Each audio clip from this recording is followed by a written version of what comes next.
Welcome back to the LilWeird podcast, a tiny corner of the universe where curiosity leads, wonder follows, and the strange things hiding between history and myth finally get to speak.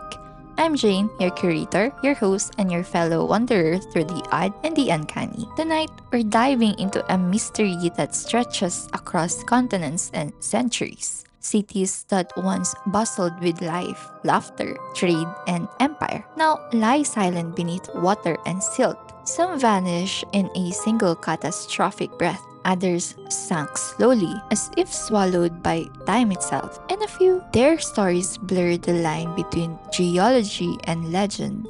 So settle in, dim the lights, and let's explore the places the world forgot, or perhaps the places the world simply couldn't save. What makes a city disappear? Is it a single violent moment, the ground turning to liquid beneath your feet, buildings sliding into the sea in minutes?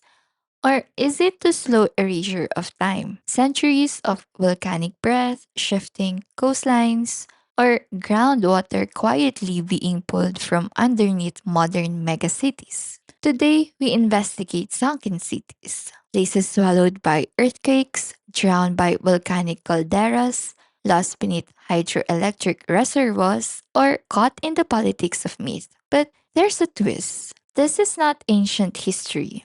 The same forces that erase cities like Port Royal and BAIAE are at work right now. Under Jakarta, under Mexico City, even under Manila. This is the city that sank, where every disappearance leaves a clue, and every clue points back to a single truth: the water always wins.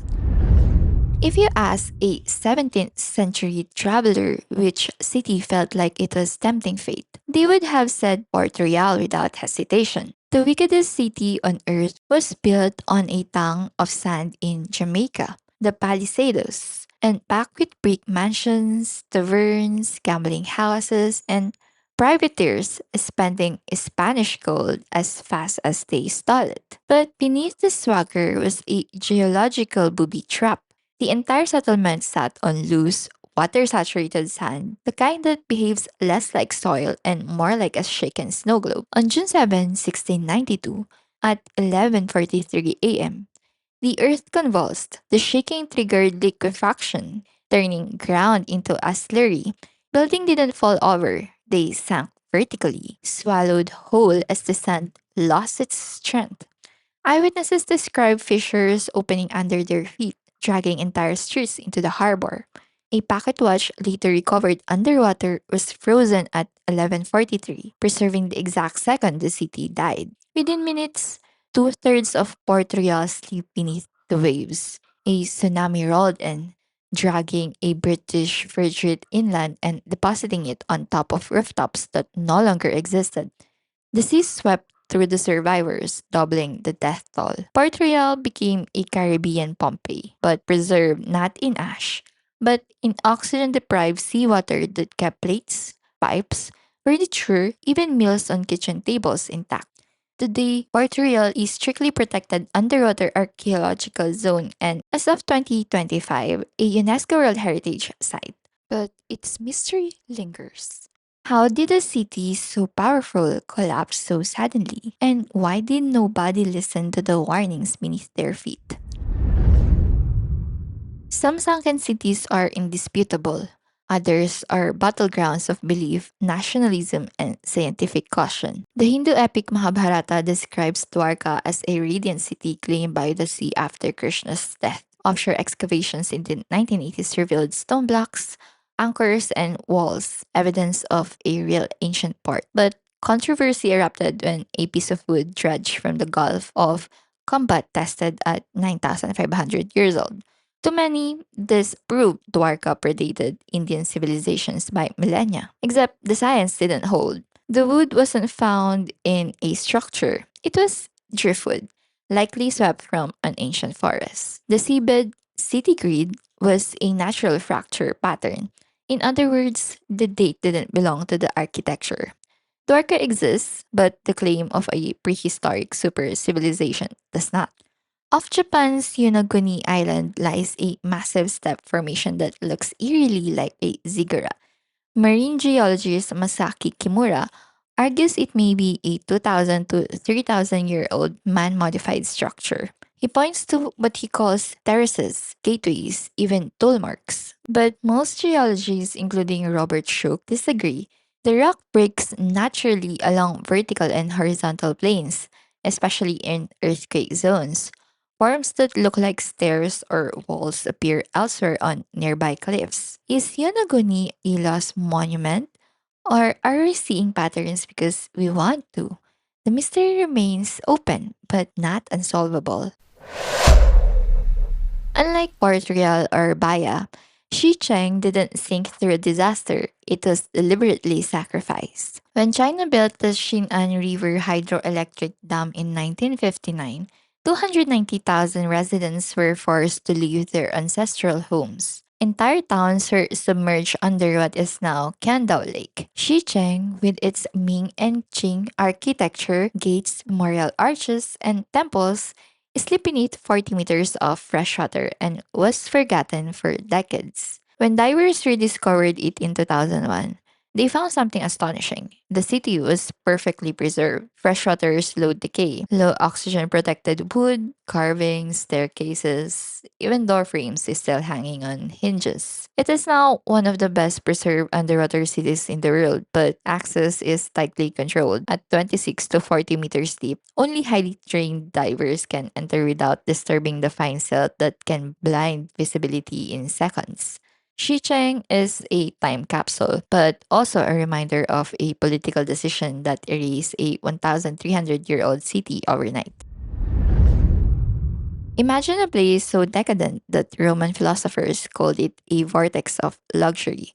That was Baia, the playground of emperors like Nero and Hadrian, but built atop a restless volcanic field. Unlike Port Royal, Baia didn't vanish in a single disaster. It succumbed to bradyseism, the slow rising and sinking of land caused by magma and shifting hydrothermal pressures. Over centuries, the coastline dropped. Villas, bathhouses, fish ponds, and mosaic floored estates were gradually claimed by the sea. Today, Baya is an underwater archaeological park where divers swim through thermal bath complexes and courtyards.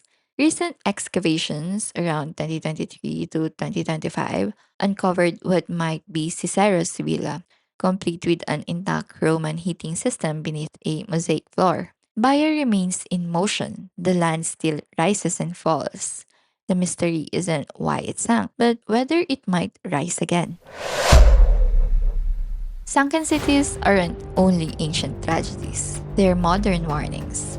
In Jakarta, it's sinking up to 25 centimeters per year. Over extraction of groundwater is collapsing the land from within. 40% of Jakarta is already below sea level. The Indonesian government is moving its capital to Borneo, a dramatic acknowledgement that a city of 10 million may become uninhabitable. In Mexico City, it's also crumbling from the inside out. Built on a drained lake bed, the city sinks up to 50 centimeters a year in some districts. Differential subsidence bends roads, ruptures pipes, and contributed to the deadly 2021 metro line collapse. A metropolis of 20 million people is literally folding in on itself. In Venice, they are fighting the sea with engineering. The massive floodgates now rise routinely to protect the lagoon. In 2024 alone, they were activated 28 times, far more than engineers ever predicted. Yet, if the gates close too often, Venice faces another fate, a stagnant, oxygen-starved lagoon. And here in Manila, it is sinking faster than it can build. Northern Manila Bay is sinking nearly 10 centimeters per year, accelerated by groundwater pumping for fish ponds. Compounding the geological crisis are political failures, such as the ghost projects, flood control systems paid for but never built. And here, the mystery isn't geological, it's governmental. From pirate capitals to imperial resorts, from myth-soaked ruins to modern megacities, the pattern is unmistakable. Cities rise because of water, cities fall because of water. Sometimes suddenly, sometimes slowly, sometimes by our own hand. Port Royal fell in minutes, Baya fell over centuries. CHENG fell because a government chose energy over history. Jakarta and Mexico City fall a few centimeters each day, quiet enough for people to ignore until the ground finally gives way. The mystery of sunken cities isn't just about what we've lost. It's a question about what we're willing to lose next. And that's our journey into the cities the water claimed. Suddenly, slowly, or by human choice. Port Royal, Shicheng, Baya, Dwarka, Yonaguni, Jakarta, Mexico City, Venice, Manila, each one a reminder that the world beneath our feet is never as stable as it feels. Whenever I study places like this, I'm reminded of something simple but unsettling. Nothing humans build is ever permanent. Stone crumbles, shorelines shift, and cities, even the loudest, brightest, most powerful ones, can vanish without asking permission. But maybe that's the quiet lesson hidden in their ruins, that every city has two lives, the one in the sunlight and the one beneath the waves. And if we listen closely enough, even the drowned ones still have something to say. If you enjoyed this episode, please follow the show, leave a comment, or share this with someone who loves mysteries, history, or just a little bit of weirdness. It helps the podcast grow more than you know, and if you'd like to support the show, all the links, plus the recommended books for further reading, are in the episode show notes. Until next time, stay curious, stay brave, and stay just a little weird. Thanks for listening.